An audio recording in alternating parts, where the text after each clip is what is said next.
بسم الله الرحمن الرحيم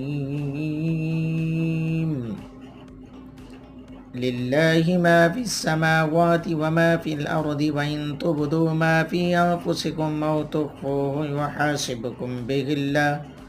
فيغفر لمن يشاء ويعذب من يشاء والله على كل شيء قدير